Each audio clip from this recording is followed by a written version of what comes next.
Let's talk a little Texas Longhorn recruiting, and the transfer portal opens on Wednesday, but Texas already got going. Emmett Mosley, Stanford wide receiver, transfers to the Longhorns. Now, he was in that 30-day window because Stanford fired their coach, so he didn't have to wait until the opening of the portal. But Justin Wells from Inside Texas, when the portal opens on Wednesday, what are Texas's biggest needs? Well, they just fielded one yesterday, like you said, in the aforementioned Emmett Mosley the fifth. He's a guy that's going to fit really well in their scheme. He's good in 12 personnel. He's a hell of a blocker. He catches everything. He'll move the chains on third down.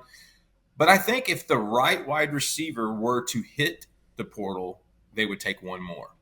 They feel good at receiver right now, but if there is a particular guy or two that were to hit the portal in the next few days, I think they would look at one more just to get some experience in that room, especially because they've had some guys dinged up this spring. DeAndre Moore's not playing. Ryan Wingo's not playing. And so I think it would just be from a number standpoint. But wide receiver is definitely in a better place now with Mosley. Kicker. They're going to need another kicker.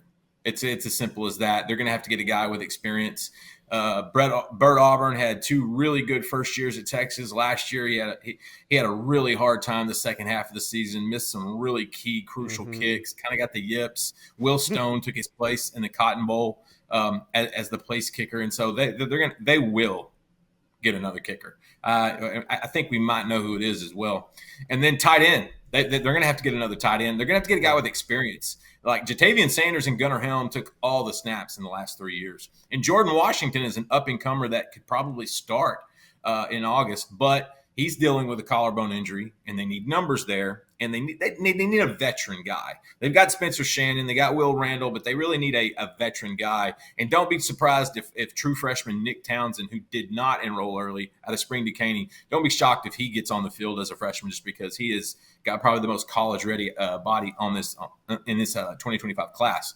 So they're going to probably get another one at tight end. They'll look at maybe another offensive lineman because I think they're going to lose a couple. Yeah, why not?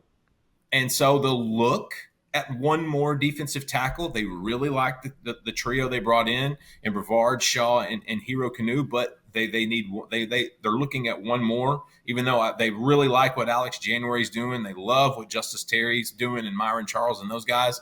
But they'll look, and that goes into the category of best player available. Sark will always look for the best player available, even if they don't necessarily need them. If the new college football playoff taught us anything last year, it's you need depth to win this thing. You're playing in virtually an NFL-sized season. The team that has the best, healthiest depth is going to be the team that wins these things. And so they'll take whoever they can. Don't be surprised if they look at some other positions depending on who that best player available could be. But right now, it's shoring up wide receiver, kicker, is the next most important, tight end, and potentially an offensive lineman and maybe another defensive tackle. Yeah, it sounds like a lot, but really Texas is just kind of tweaking that top of the roster, trying to get any upgrades they can. I mean, when we say needs, these, it's relative term to recruiting and other things. I mean, these aren't really needs. It comes to just finalizing this roster. All right, let's switch gears. Let's go to high school recruiting. Over the weekend, 5-star linebacker Xavier Griffin was on campus. USC commitment. We're going to talk to him. Justin, USC fans get upset when I talk about their commits taking other visits. Trust me. But we're going to do it anyway. Xavier Griffin, I know he's taken a Tennessee trip. He's been some other spots, but he shows up at Texas, solidly committed to USC. But what was your takeaway from this trip? My takeaway with Xavier Griffin was that what we're seeing in this cycle with Texas is they are getting more of your high-end elite guys across the country on campus to see what all the excitement is about. You're looking at a program that's been in the playoffs 2 consecutive years, just signed the number 1 class. They got a ton of momentum, and they are being very picky in this 2026 class with who they take and who they don't.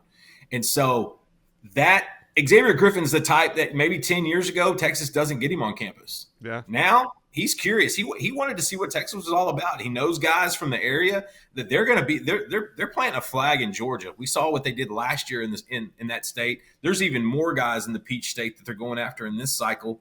And so, Griffin wanted to see what Texas was about. He wanted to meet the coaches, meet the staff. He had never been to Austin before. He wanted to kind of, suck it all in. And him and his mother had a great time. They thought it was a great place.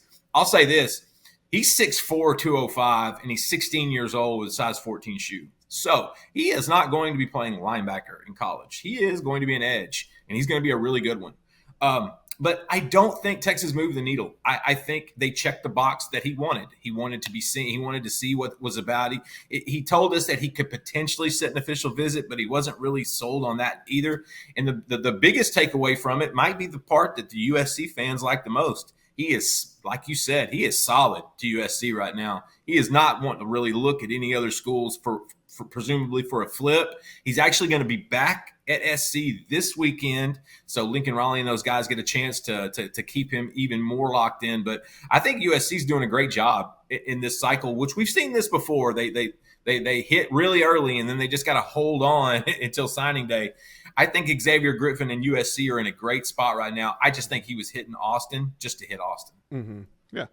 It's no shot against USC fans. I mean, we talk – if a five-star is on the move taking visits, I don't care where he's – it's Jeremiah Smith. We report on Jeremiah Smith. Hey, Jamie French took plenty of visits. We felt the need to report on him. Hey, I promise you this.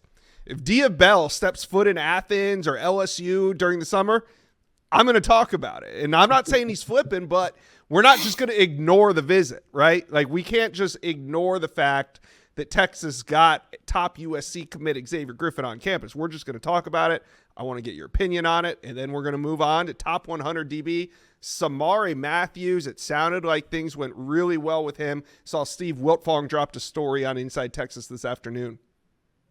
Yeah, so my colleague at Inside Texas, Charlie Williams, one of the best in the business, up-and-coming recruiting reporter, after we talked to Samari Saturday, let me tell you, and I remember you and I had this conversation at the exact same time last year. And I said, you know what? This kid, Jamie French, like, he shows up in Austin, and it was just different. Like, the way he spoke, they were there for 3 days. Like, when Jamie left Texas in that April trip, we knew he was going to Texas. Samari Matthews was the exact same way. And it even happened the same way. A lot of times the Texas player staff, they'll kind of usher the players off onto a bus or, to his cart, and we're not able to talk to him. Last year, Jamie French made them stop so that we could speak to him. He said, I want to come talk to these guys. Samari Matthews did the exact same thing. He sat out there and talked to us for 15 or 20 minutes. He was there for 3 days. And so this one's one that Mark Orfe, hiring Orfe, the new cornerback coach, was huge in because he had already had a previous relationship from Rutgers.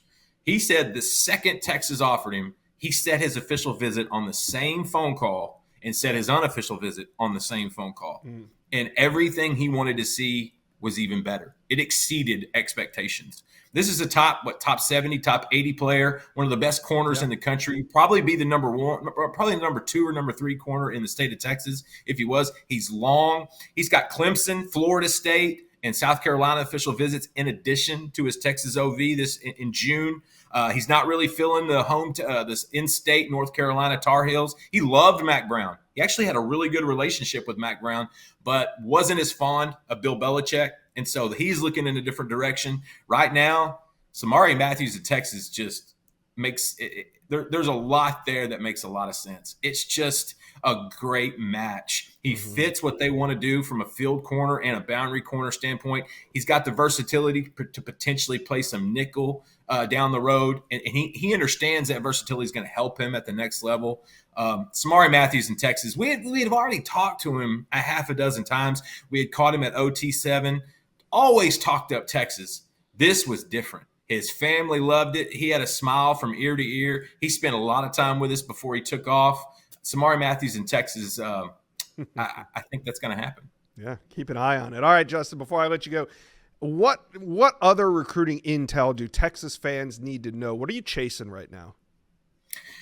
Well, I'm chasing a few things. We're still kind of wrapping up everything from over the weekend. But there's a few things of note. The main one is Amari Latimer. Now, I say that because Amari wasn't on campus. KJ Edwards was. That's the number 4. I think he's the number 3 running back in the On3 industry rankings, tailback in the country out of Carthage. Him and Texas are in a beautiful spot. And it was only furthered with him and Chad Scott finally meeting the new running back coach. Mm-hmm. And I was curious who's going to be the other one. And so I reached out, and it looks like Amari Latimer is going to be the guy, the guy they're kind of focusing on for that second spot. They want 2 running backs in this class. Amari had already built a relationship. We're talking about the Sandy Creek tailback. He had already built a relationship with Tashard Choice. And so this was another guy that Chad Scott had to come in and pick up the pieces. And he's done that. He's got an official visit set in Austin for June 13th through the 15th. But look, you're going to have to watch Miami. Miami's doing a great job there. Tennessee is pushing there as well. But KJ Edwards in Texas, that if I felt good about Samari Matthews, I feel amazing about KJ. Mm-hmm. The next running back, I think, is going to be Amari Latimer. That's something else we're kind of chasing there, but I think Texas is getting some momentum there. Look, they look incredible for John Turntine. He was there. Felix Ojo's been there 200 times. Turntine's been there 201. I think those are going to be your 2 offensive tackles in this cycle. Wow. Kosiak Paula in Texas, that's another one, the top in-state linebacker. They love him. Penn State's probably their toughest competition there. Mason James, that's a new name for a lot of Texas fans. That's the wide receiver out of Norman North High School. And the biggest takeaways we had from him were he's very similar stylistically to Dalen McCutcheon, who is another guy that they watched. That's a freshman on campus that has already been turning heads. We got some assurances from the family that he would not be going to Oklahoma, which I thought was kind of funny. But he's got some other schools in the mix, Washington, and so they're going to have to fight there. But they think he's a fit. They love what he can do on the inside and outside. So Mason James making his first trip was big. Haywood Howard Jr. Look, our man Shea Dixon on the LSU on 3. He put in a prediction today for Howard to LSU, and I wouldn't doubt that one bit. But after talking to him over the weekend, I think that recruitment still has a ways to go. Texas is going to bring him on campus as well for an official visit. I posted all that update at InsideTexas.com. But that's another guy we're kind of chasing as well. We love where Texas and Chase Calicut, the safety out of North Shore, are headed, but Michigan has jumped into that one strongly. Ole Miss has also got a shot there as well. Dre Quinn from Norcross, from Atlanta Greater Christian, he came on campus. That's a long edge. Texas needs at least 2 in this cycle. They love Richard Wesley. Dre Quinn would be another compliment. There's just so much stuff there that we're still going through, and we've had like 9 stories posted from the weekend intel in the last couple of days already. Come see us at InsideTexas.com, and I'll give you the rest. Yeah, it's been a really busy time over on the site. Now that the transfer portal's open, it's only going to get busier. Justin Wells from Inside Texas, thank you for dropping by the Inside Scoop.